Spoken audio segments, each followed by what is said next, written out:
¿Ya está filmando? Sí, cagada, ya estamos filmando. ¿Qué tal, bebesotas? ¿Cómo están? ¿Cómo dicen que les va la vida? Pues bien, hoy vamos a hacer un repaso no, sino vamos a hacer un tipo de generalidades de lo que va a ser tejido óseo. Puta, ¿qué pasó con la introducción, causa? Dirán, pe. Hoy te fuiste de avance. No, causa, sino que hoy vamos a hacer un tema algo cortito, ya que nos estamos alargando demasiado. Pero de hecho, no se me precipiten, sino que vamos a hacer más videos acerca del tejido óseo, solo que hoy vamos a hablar de generalidades como un tipo de introducción, así que no se me exciten, por favor. Entonces vamos a ver lo que es tejido óseo, ¿no? Es decir, el hueso. El huesito, pe batería. Entonces, comencemos hablando un poco de generalidades. Por cierto, vamos a hacer como 4 videos, de hecho, de este tejido. Ya que es un tema muy largo y vamos a aprovechar y que nos han dejado un trabajo para hacer en un mapa conceptual, y entonces voy a hacerle ahí con un gráfico bien elegante y gráficos elegantes para hacer la explicación del tejido óseo así en un papelote bien elegante, batería.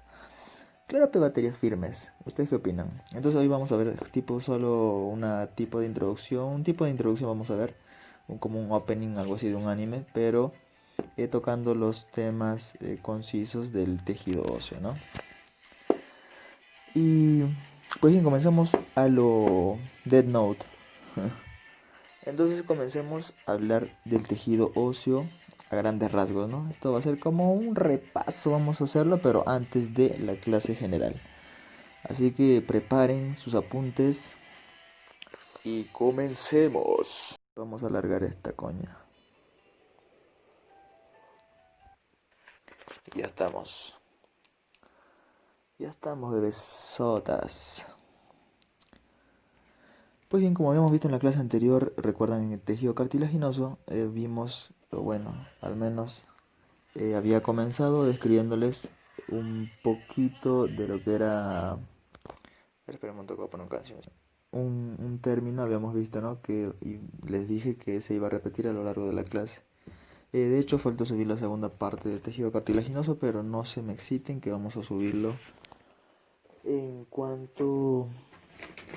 Bueno, el viernes, si no me equivoco, estaré subiendo la segunda parte, ya que vamos a hacerle también un agregado más, un valor agregado. Vamos a ponerle a las clases que van a ser un tipo de nutrición, un tipo de nutricionismo. Y como estábamos hablando bastante eh, con respecto a los componentes orgánicos del tejido óseo y del tejido cartilaginoso, habíamos visto pues que se repite bastante lo de las fibras colágenas, ¿no? Entonces, ¿qué creen ustedes? Pues exacto, vamos a hacer eh, un tipo de... Vamos a ver alimentos que aumentan la producción de colágeno en el cuerpo, que por cierto el colágeno es una proteína muy importante. Y pues ya van a estar viendo esas sorpresitas a lo largo de los próximos videos. En fin, ya no vamos a alargarnos más y vamos a comenzar. ¿Qué cojones? Vamos a ver que se repite bastante esta terminación osteo, ¿no? Que es del griego ostión. ¿Qué quiere decir? Pues nada más que hueso. Gasta 30.000 en la medusa. ¿Qué? Entonces vamos a ver que se repite bastante este terminito, ¿no? Así que van a estar preparados, muchachos, que ya comenzamos, ya arrancamos. De hecho comenzamos hace rato, pero... En fin. Entonces hablando de tejido óseo, pues vamos a ver... Ahí, concha. Vamos a ver la definición, ¿no? La vez pasada hicimos la definición al centro, ¿se acuerdan? Pues bien, definición. Y pues biologistas, en realidad como ya habíamos visto a lo largo de esta serie de videos que hemos estado haciendo de los tejidos, pues definición vamos a repetir que es un tejido conjuntivo, es un tejido conjuntivo o tejido conectivo, pues de tipo especializado. Y si bien hemos estado haciendo esta serie de videos con respecto a los tejidos especializados, ¿no? Básicamente, habíamos visto ya tejido sanguíneo, tejido cartilaginoso y ahora estamos viendo tejido óseo. Pues bien, entonces vamos a definir un poco de lo que es, por qué es que se les llama tejido especializado, ¿no? Y esto no es nada más que explicar un poco de la composición de las células que forman estos tejidos, ¿no? Y es que las células que conforman estos tejidos, pues han optado o han decidido por especializarse en una determinada función, ¿no? Entonces, de ahí que vemos que los tejidos que van a componer estas células que han optado por diferenciarse en un tipo de tejido especializado, pues van a ser precisamente estos tejidos. Entonces de ahí que se les denomine tejido conjuntivo especializado, ¿no? Repito, es porque las células que lo conforman han optado o han decidido por manejar su proceso de formación en tejidos o en formas especializadas. Esto se va a entender un poco mejor cuando hagamos la clase de lo que es, ¿cómo se llama esta clase? De ciclo celular, ¿no? Ahí vamos a ver que hay una fase de especialización de las células, ¿no? Y es precisamente ahí donde vamos a entender un poco mejor este aspecto. Pero en fin, vamos a definirlo básicamente como un tejido conjuntivo especializado que presenta una matriz extracelular mineralizada o calcificada, ¿no? Matriz extracelular calcificada. Y además también de que podemos mencionarles que presenta las células que se encuentran embebidas. Las células están embebidas en su propia matriz que ellos mismos secretan, ¿no? Embebidas en su propia matriz. Ya está. Vamos a ver que la matriz, un poquito hablando ya de las generalidades que vamos a ver, que está compuesto pues por proteoglucanos, vamos a ponerle aquí, por proteoglucanos, que por cierto, mencionándoles ya un poco para adelantarles, estos proteoglucanos van a estar unidos en ramas laterales, por lo que van a ser cierto tipo de glucosaminoglucanos, que vamos a ver un poco más adelante. También vamos a ver que está compuesto por fibras colágenas, de tipo 1 especialmente, y pues glucoproteínas. Brr. Y pues bebesotas, bien como dicen que les va la vida. Chucha, no, eso es al principio. Ya, bebesotas. Entonces continuemos. Vamos a hablar también un poco. Bueno, ya habiendo tocado la definición y hablando de la matriz celular, vamos a mencionar las células que lo conforman. Células. Vamos a ver que existen 4 células a nivel del tejido óseo. Vamos a ver las células osteoprogenitoras, repito, osteoprogenitoras, ¿no? Que van a ser principalmente pues las que, como le indica su propio nombre, las que van a iniciar la progenie de las células osteoblásticas, ¿no? Entonces vamos a ver que prosigue los osteoblastos. Estos osteoblastos van a ser las células indiferenciadas, como habíamos visto de igual manera en tejido cartilaginoso, habían condroblastos, que eran básicamente las células indiferenciadas que iban a encargarse de secretar la matriz extracelular, en la cual iban a quedar embebidos y de esa manera iban a formarse los osteocitos, ¿no? O bueno, mejor dicho, los condrocitos en la clase anterior. Estos osteocitos van a ser ya las células representativas de este tipo de tejido. Y vamos a ver también un tipo de células, los osteoclastos, que son un tipo de células macrófagas, pero pertenecientes al tejido óseo. Ya vamos a ver de dónde es que se derivan esto. No tienen el mismo origen que estos 3 de aquí, o bueno, mejor dicho que estos 2, que son de las células osteoprogenitoras, ¿no? Sino más bien los osteoclastos vamos a observar que presentan un origen un tanto de uniones de varias células hematopoyéticas. Ya vamos a ver el origen, no sé si en este video o en el próximo video. Solo les menciono que vayan preparándose con las unidades formadoras de colonias granulocíticas y también monocíticas, ya que es de ahí más o menos el origen que vamos a tener. Y ya pues biologistas, otra cosita que podemos mencionar ya también son las funcionalidades o las funciones que presenta el tejido óseo, o hablar de hueso, ¿no? Que es el hueso básicamente. Vamos a ver funciones de los huesos. Comprendemos por funciones, vamos a hablar del hueso, ¿no? ¿Qué comprendemos por hueso? Pues son elementos, órganos, tejidos también, ya que son órganos. Los órganos vamos a ver que son pues porque están compuestos por diversos tipos de tejidos, ¿no? Que están organizadas para cumplir una determinada función. Entonces vamos a ver las funciones. Chuña, no sé por qué le he puesto esto acá. Pues tenemos entre las funciones principales o básicas la protección. Si se preguntan a qué nivel es que protege el tejido óseo, pues claramente podemos definirlo que los huesos forman cavidades. Y pues estas cavidades que forma es básicamente para proteger órganos blandos, órganos vitales, ¿no? Así por ejemplo tenemos que están formando cavidades, por ejemplo a nivel de la cúpula craneal, o mejor dicho, del cráneo, para proteger lo que es el encéfalo, también la médula espinal, a nivel de la columna vertebral, a nivel de los huesos de las vértebras, ¿no? Que forman un conducto para la médula espinal. Vemos también que a nivel de la parria costal o de la jaula torácica, vemos que ahí forma como un tipo de armazón óseo para proteger los órganos blandos o órganos vitales como son el corazón, y también tenemos pues los pulmones, ¿no? También vemos que a nivel de la pelvis, por ejemplo, a nivel de la pelvis forma cavidades o espacios para proteger los órganos genitales que poseen pues tanto los varones como las mujeres. Tiene grande la teta. En fin. Otras cavidades que podemos ver, pues creo que eso es básicamente en la protección, ¿no? Que forman cavidades.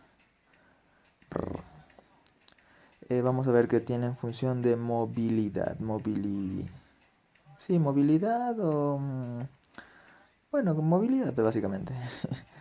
Formando palancas, ¿no? Podemos ver, por cierto, acá vamos a ver una sinergia que este tejido forma o hace con lo que es el tejido muscular, que ya vamos a verlo en uno de estos días. Si no me equivoco va a ser el lunes, si no estoy mal, no sé.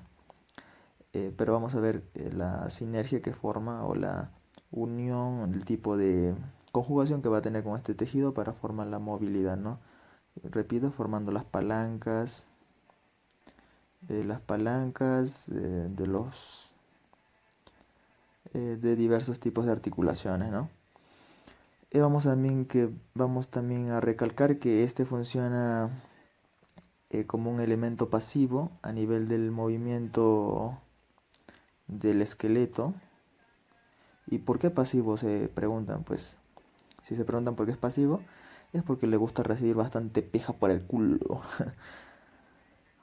No, es básicamente porque no va a haber desgaste de energía por parte de este tejido, ¿no? Sino más bien quien se va a encargar de este desgaste va a ser el sistema muscular o los músculos, quienes van a estar insertos, como vamos a ver, o bueno, como ya hemos visto en anatomía, existe la inserción de los músculos a través de los tendones. Pues como sabemos, tenemos que los músculos tienen un origen óseo y también una inserción, ¿no? Y pues aquí interviene la movilidad, haciendo la sinergia con este tipo de tejido óseo, ¿no? Formando las palancas, repito, y funcionando como un elemento pasivo a nivel de la movilización o a nivel del movimiento de los huesos del esqueleto. Recordemos que el esqueleto está conformado tanto por tejido óseo y tejido cartilaginoso, ¿no? Tanto en las articulaciones como a nivel de los huesos directamente. Entonces, biologistas, Eh, y bueno, vemos que el elemento activo de de la movilidad pues va a ser el músculo, ¿no? Quien sí va a tener un desgaste de energía. Vamos a ver entre otras de las funciones o características es que el hueso es uno, ahí vamos a voltear, es uno de los tejidos más y resistentes, duros y resistentes del cuerpo. Em, Esto vamos a ver ya debido a por qué un poco más adelante en la clase, pero para más o menos irles calentando la coñita, pues es debido a la presencia de los minerales, ¿no? Los minerales que ya vamos a ver, de ahí que habíamos dicho que es un tejido conjuntivo especializado con la matriz extracelular calcificada, lo que quiere decir que está mineralizada, ¿no? Que vamos a encontrar distintos tipos de minerales. A ver qué más podemos mencionar antes de entrar un poco más antes de introducirnos un poco más. Ahora vamos a ver acá un poquito en mis apuntes. Las células yo les mencioné, ¿verdad? Tenemos las células osteoprogenitoras, las células, los osteoblastos y los y los osteoclastos, ¿no? De ahí vamos a ver ya las funciones de cada uno más específicamente. Me olvidaba una parte ahí vital, una parte importante. Acá en la función, vamos a agregarle acá. A ver, acá está el lapicerito, no te vayas, bebecita, bebesota. Interviene también como elemento, digamos, de como elemento de en la formación de la médula ósea roja. Como habíamos visto en tejido sanguíneo, veíamos que a nivel de la diáfisis de los huesos, bueno, en realidad a nivel de la epífisis y de la diáfisis, predominantemente de la epífisis, perdón. O sea, aquí ve, cagadas. Bueno, ahora sí les traigo otro hueso, tengo una tibia ya cagadas. Mucho fémur ya habíamos visto. Pues ahí vamos a ver la epífisis esto, la diáfisis, todo esto, ¿no? Todo esto. Entonces vemos que va a intervenir como, bueno, el hueso va a intervenir como elemento, digámoslo, en el cual se van a encontrar las células que van a permitir la formación o la hematopoiesis, ¿no? Que es la formación de los elementos formes que conforman la sangre. Entonces va a intervenir en la formación de la sangre, el hueso, a través de estas células que les menciono, ¿no? De la médula ósea roja. En fin, bebesotas, recuerden que solo estamos viendo generalidades, así que si queda algo en el aire, pues vamos a hacerlo con el papelote ya más eleganchi. Como tú. Pues bien, vamos a ver que la matriz, vamos a hablar un poco más de la matriz extracelular y o también denominada matriz ósea. Vamos a escribir, a ver. La matriz extracelular también va a ser denominada matriz ósea. Vamos a ver que está compuesto por dos tipos de componentes. Compuesto por dos componentes, qué elegante. Pues vamos a ver que tiene componentes orgánicos y pues componentes inorgánicos, ¿no? Inorgánicos.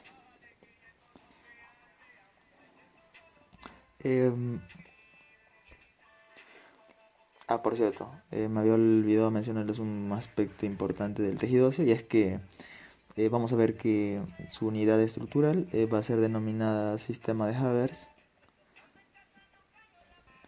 o también conocido como osteona. Esto ténganlo presente porque vamos a ver después en qué reside su importancia, ¿no? En fin, volvamos a la matriz extracelular. Entre los componentes, vamos a comenzar con los componentes orgánicos, ¿ya? Puta, habíamos hecho al revés en la...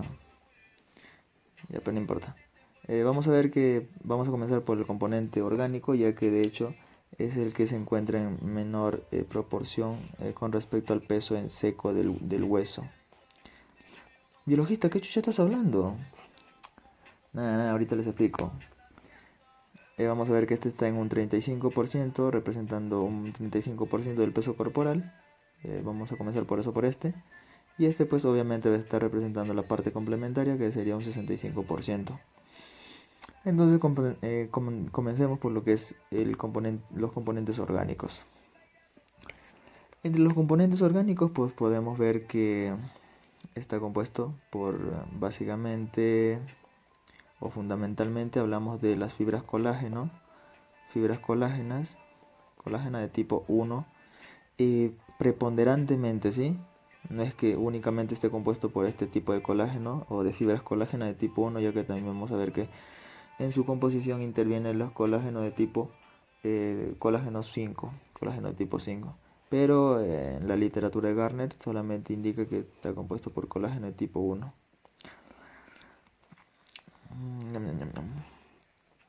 Pues bien, tenemos que en el componente orgánico interviene estas fibras de colágeno tipo 1. Además también que hay las glucoproteínas que habíamos mencionado acá, en la matriz extracelular, aquí en las generalidades. Y vamos a ponerlo acá pues. Bueno, comenzamos por los protoglucanos. Estos protoglucanos, recuerdan que les dije que estaba unido en sus ramas laterales a glucosaminoglucanos sulfatados, los cuales iban a ser dos. La condroitina de sulfato, condroitin sulfato y el queratan sulfato. Esto es con respecto a la unión de los protoglucanos hacia los glucosaminoglucanos, pero sulfatados, por cierto. Ya que también vamos a ver otro tipo, por cierto, acá la unión es de manera covalente.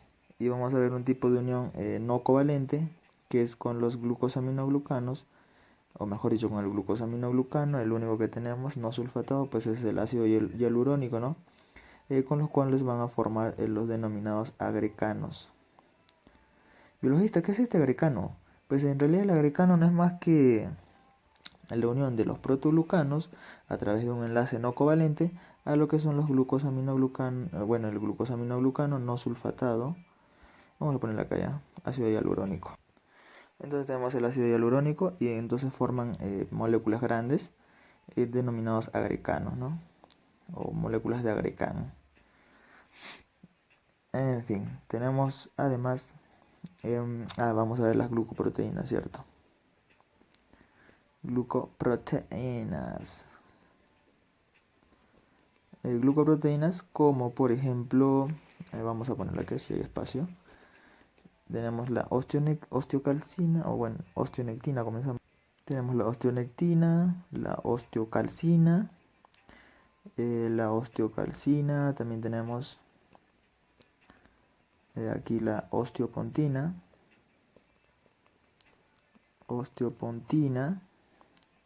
y la cialoproteína ósea. Entonces tenemos estos cuatro tipos, ¿no? Y vamos a mencionar que la osteocalcina pues se va a unir a lo que es el ácido hialurónico. Va a tener receptores para unirse, bueno, en realidad el ácido hialurónico hacia este, ¿no? Se va a unir a la osteocalcina.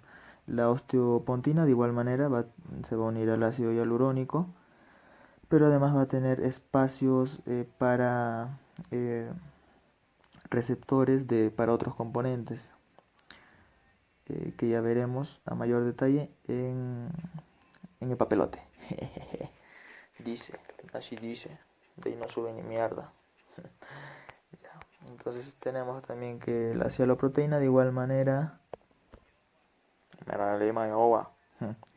pues vamos a ver, de hecho acabo de fijarme un ratito, y es que acá en Garner, Garner se la chupa Garner, ya, pues nos indica que me he estado hueveando, sí, biologista, me he estado hueveando acá.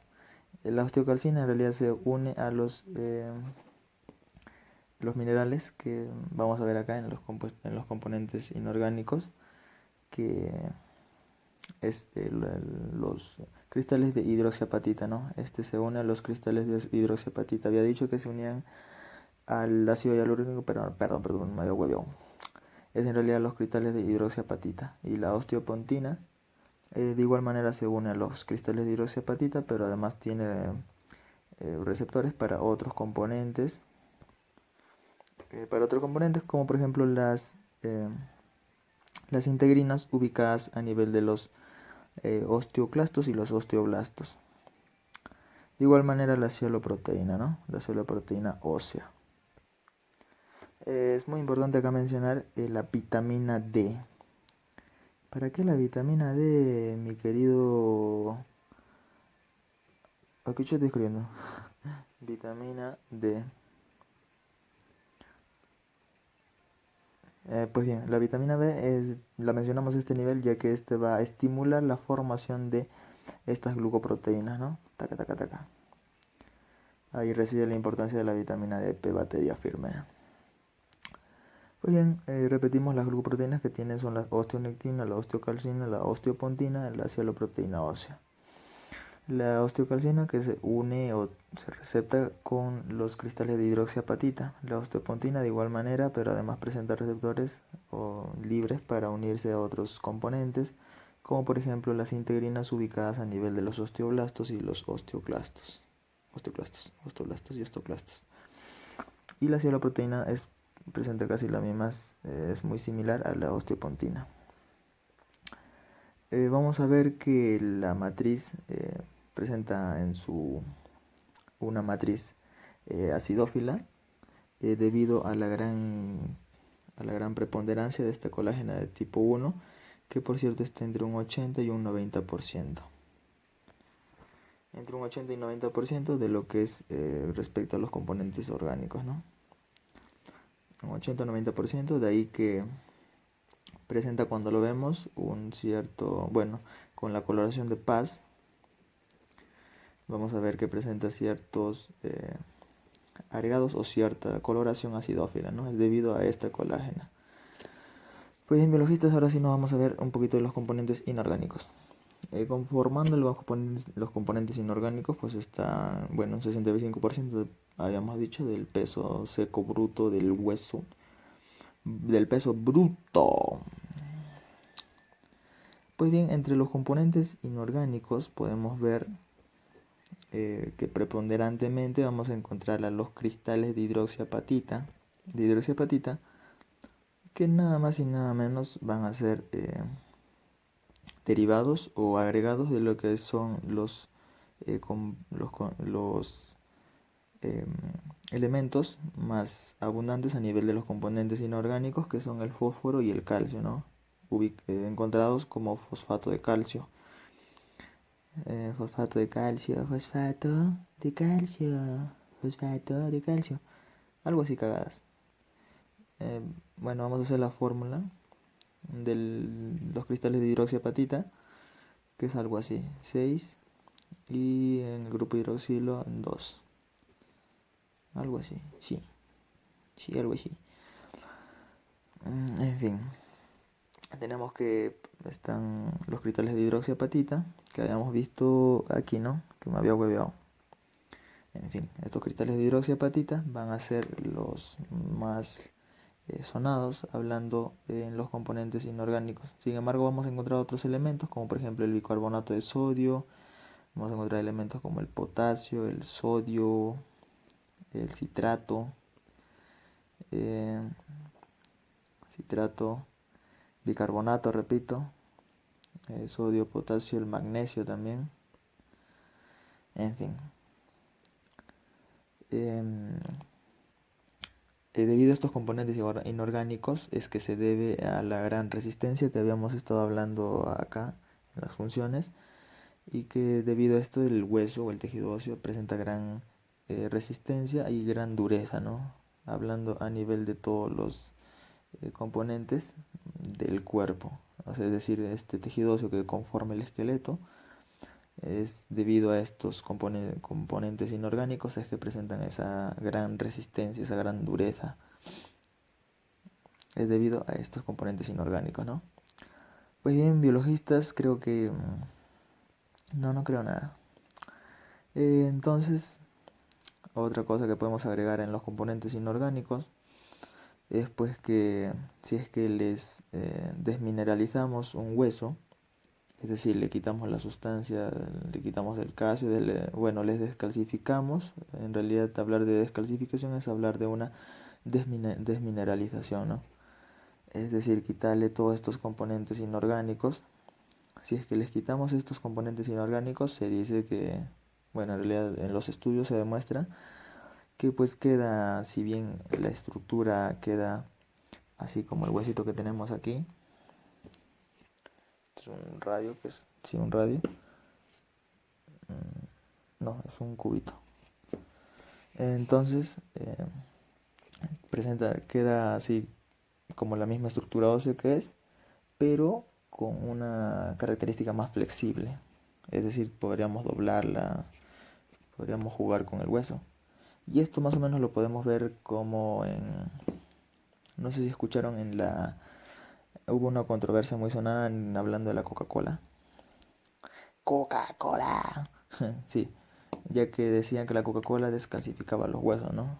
Y esto lo habían hecho incluso experimentos en los cuales metían un hueso de, bueno, el pollo, de la pata del pollo, del fémur, sí, del fémur, lo metían en un vaso de gaseosa, de Coca-Cola, en un vaso de Coca-Cola, y al cabo de unos días, pues, se demostraba que este había descalcificado completamente el hueso y presentaba más o menos como cuando juegan con el lapicero, de ahora no sale algo así, y pues el hueso se doblaba, ¿no?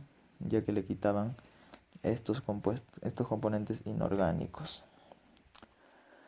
Además también podemos, con unos estudios que se realizan a nivel de los componentes inorgánicos, bueno, en realidad hablando del hueso en general, que si es que le quitamos los componentes inorgánicos como la colágena, pues vamos a ver que el hueso va a presentar, va, supongamos que le quitamos a este huesito todos los componentes orgánicos, como por ejemplo la colágena de tipo, bueno, la más preponderante, la colágena, los distintos elementos que vimos como los protoglucanos, los glucoproteínas, pues se dice que el hueso pierde su resistencia, ¿no? Podría quebrarse, pierde la característica inmutable que tiene, la característica, bueno, relativamente hablando, ¿no? La característica inmaleable y pues sería muy frágil. Es decir, si lo haríamos así se rompería. Pero en este caso vemos la dureza que presenta. En fin, biologistas, ahora vamos a ver un poco de los tipos de huesos. Pero vamos a poner una musiquita. Tú eres lo que quería tener el niño, marico. Vamos a ver distintos tipos de huesos, ¿no? Vamos a ver clasificación de los huesos, algo rapidito ya porque se va a acabar el tiempo. Vamos a ver que hay huesos largos, por ejemplo como estos acá, que tengo acá. Tenemos la tibia acá. Y estos se caracterizan porque la preponderancia de la longitud va a ser mayor al ancho, a la dimensión del ancho. Estos son los huesos conocidos como los huesos largos, ¿no? Y tienen una epífisis. eh, Vamos a hacerlo aquí nomás.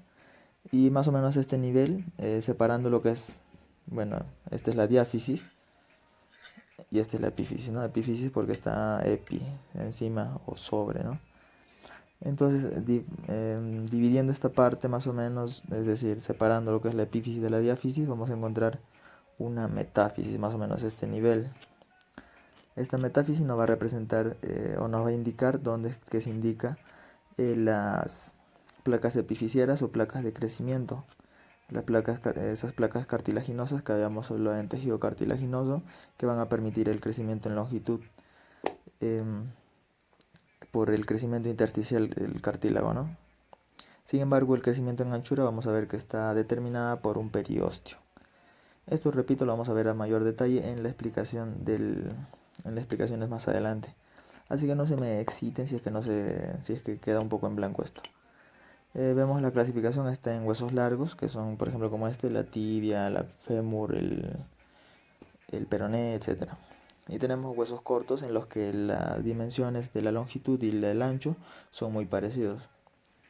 Por ejemplo, entre estos huesos cortos tenemos los huesos del carpo, no, perdón, los huesos de las falanges, los huesos del tarso,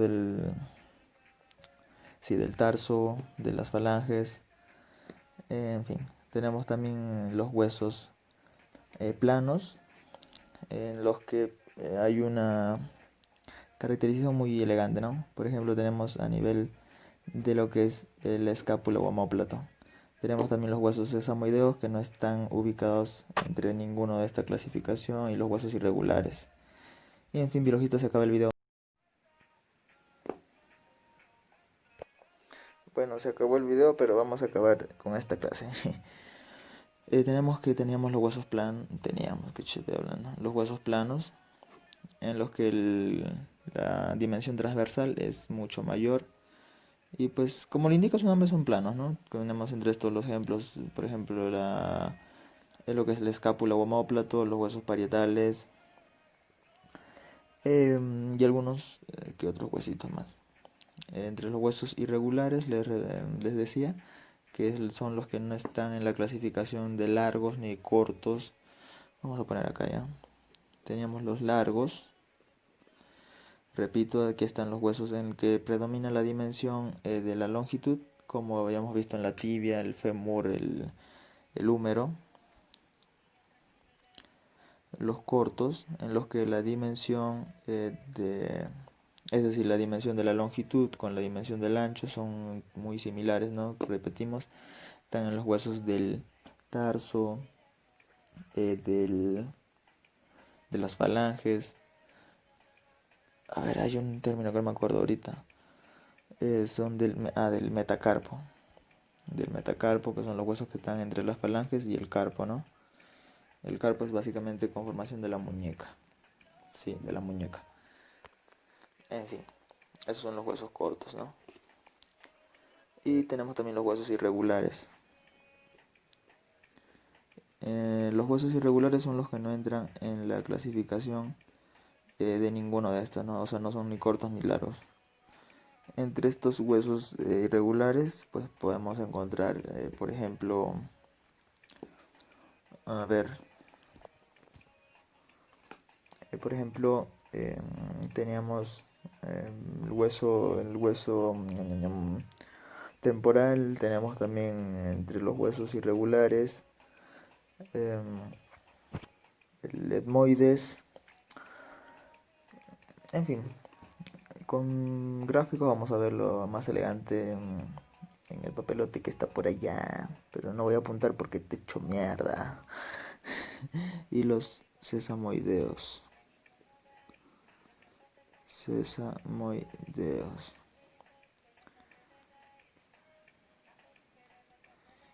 Y además vamos a ver acá el dibujo de un huesito. Muy elegante. Vamos a hacer este grafiquito para describir algunas partecitas del hueso que nos va a ayudar a entender. Bueno, acá están las epífisis. Esta es la diáfisis, la parte más larga. Y a este nivel está la metáfisis, como habíamos visto en el huesito, ¿no? Metáfisis. Esta metáfisis, repito, indica lo que más o menos este nivel va a encontrarse la placa epifisiaria o la placa cartilaginosa de crecimiento, el cual va a determinar, es de hecho una placa de tejido cartilaginoso, la que esta metáfisis nos indica hasta que por cierto está presente en el hueso, en los huesos largos, generalmente hasta los 20 años, que nos indica que va a haber un crecimiento hasta esta edad, ¿no? Un crecimiento de estos huesos en longitud debido a estas células cartilaginosas, a este tejido cartilaginoso. Y recordemos que les quería indicar que el crecimiento en ancho es debido al periósteo. El periósteo va a ser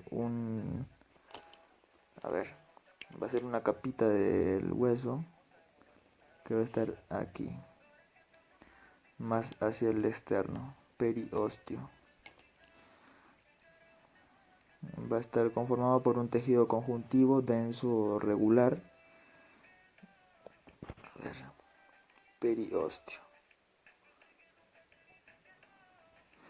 En tejido sanguíneo les había mencionado la cavidad medular, ¿verdad?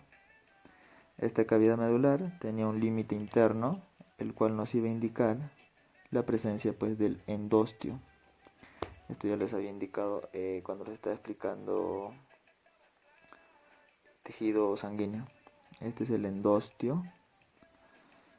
Y entre el endostio y el periostio vamos a encontrar el hueso compacto. Este hueso compacto vamos a ver que tiene una conformación muy interesante, pero ya lo vamos a ver en el próximo video. Así que estén atentos, suscríbanse y denle like. Pues vamos a ver que este tejido compacto, vamos a hacer algo rapidito, está conformado por unos canalillos elegantes, que son los conductos de Havers. Recuerden que les había dicho que se me aprenden esta palabrita acá, es el sistema de Havers. U osteona, ¿no? Que representa la unidad conformativa del tejido óseo, ¿no? Luego de la unidad estructural del tejido óseo. Entonces este es el conducto de Haber. Y vamos a ver que en el tejido compacto, este conducto de Haber está rodeado por osteocitos.